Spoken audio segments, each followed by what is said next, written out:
Welcome to Dark Legacies, where power, greed, and ambition leave their shadows. 3 centuries of absolute power. A dynasty that claimed its rule came not from men, but from God himself.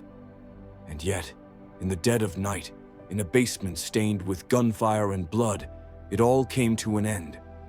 This is the story of the Romanovs, their rise, their glory, and the greed that dismantled an empire.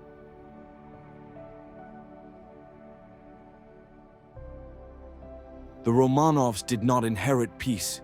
In 1613, after years of famine, rebellion, and foreign invasion, a boy, Michael Romanov, was chosen to rule. His dynasty promised stability, and for centuries they delivered in their own way. They expanded Russia's borders until it stretched across 11 time zones. They built palaces glittering with gold, staged balls where chandeliers outshone the stars, and fashioned themselves as God's chosen rulers. But beneath the splendor, the empire was built on chains. Millions of peasants were bound as serfs, owned by nobles, living lives of misery. The Romanovs' wealth was carved out of their suffering. This was the foundation of Romanov rule: absolute power at the top, endless struggle at the bottom. For centuries, fear and tradition kept it intact, but no empire built on such imbalance lasts forever.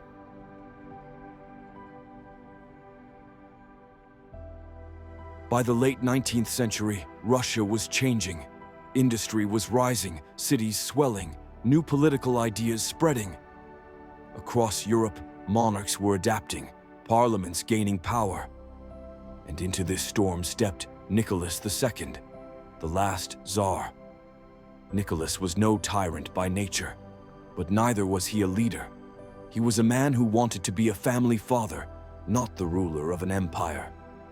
And yet, he clung to one belief above all else, that his authority came directly from God, unquestionable, eternal. This obsession with divine right blinded him.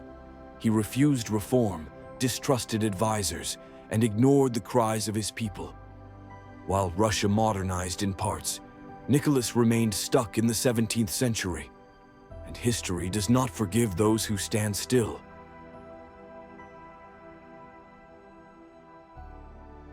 To understand the Romanovs' fall, you must see the world they built for themselves. The Winter Palace in St. Petersburg. Petersburg held over 1,000 rooms, dripping in velvet, marble, and crystal. The family's Fabergé eggs alone were worth fortunes, jeweled creations gifted each Easter. Their banquets overflowed while peasants scoured for bread crusts.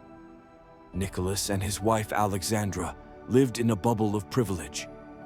They believed their people loved them because no one dared tell them otherwise.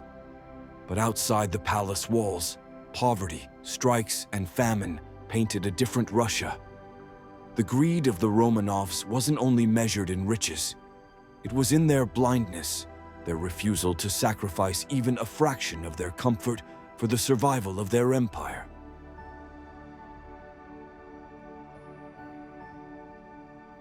Then came 1905. Workers marched to the Winter Palace, holding religious icons and petitions, begging their Tsar to hear them. They came not as enemies, but as loyal subjects, desperate for relief. Nicholas wasn't even there, but his soldiers were. And when the crowd surged, gunfire erupted. Men, women, children, slaughtered in the snow. This was Bloody Sunday. And with it, the sacred bond between Tsar and people was shattered. For the first time, Nicholas was not the father of the nation. He was the butcher. The revolution of 1905 was crushed, but a seed had been planted. From then on, whispers of rebellion grew louder. And Nicholas, he doubled down, rolling back reforms, convinced that mercy was weakness. Greed for control triumphed over survival.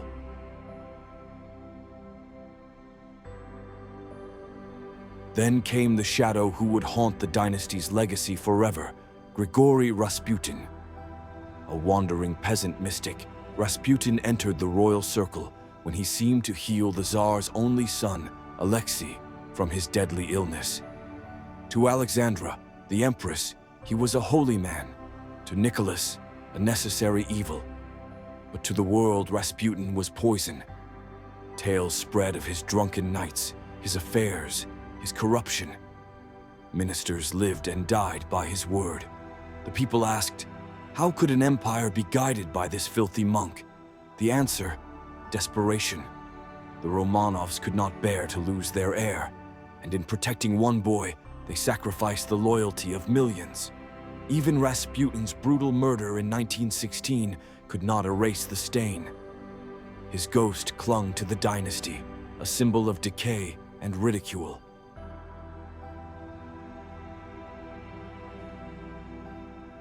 In 1914, Nicholas made his greatest gamble.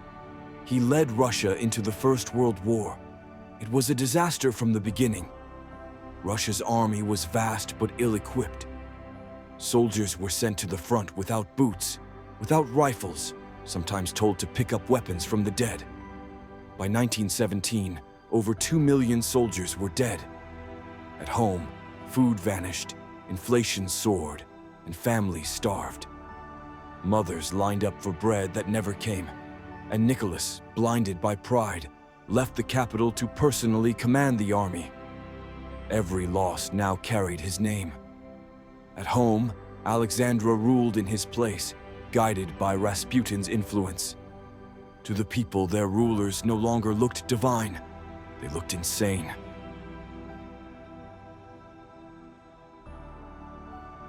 In February 1917, Petrograd erupted. Strikes turned to riots. Soldiers sent to crush the crowds mutinied, joining them instead. Within days, Nicholas had lost his capital, his army, and his people. The dynasty that had ruled for 300 years collapsed almost overnight. Nicholas abdicated, not just for himself, but for his son. The Romanovs were no longer rulers. They were prisoners.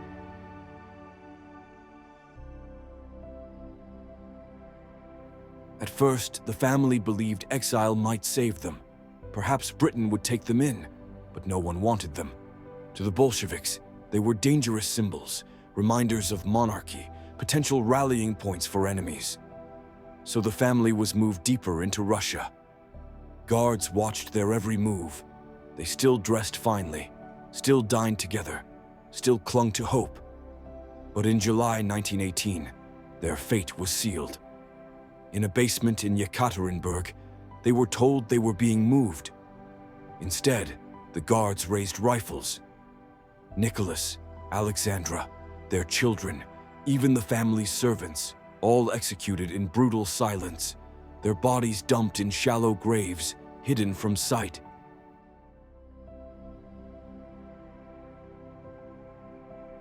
The Romanovs' story did not end that night. Rumors spread of survival, of Anastasia escaping, of heirs hidden abroad. Decades later, the graves were uncovered, the DNA tested, the truth revealed. But beyond the mystery, their true legacy was clear: an empire destroyed by greed, arrogance, and blindness. Their downfall paved the way for Lenin, then Stalin, and a Soviet empire built on blood and ideology. The Romanovs believed they ruled by divine right, but history showed that no throne is untouchable. Another story written in shadows. This is Dark Legacies. Every legacy leaves a shadow. Which one should we uncover next? Subscribe and stay with us.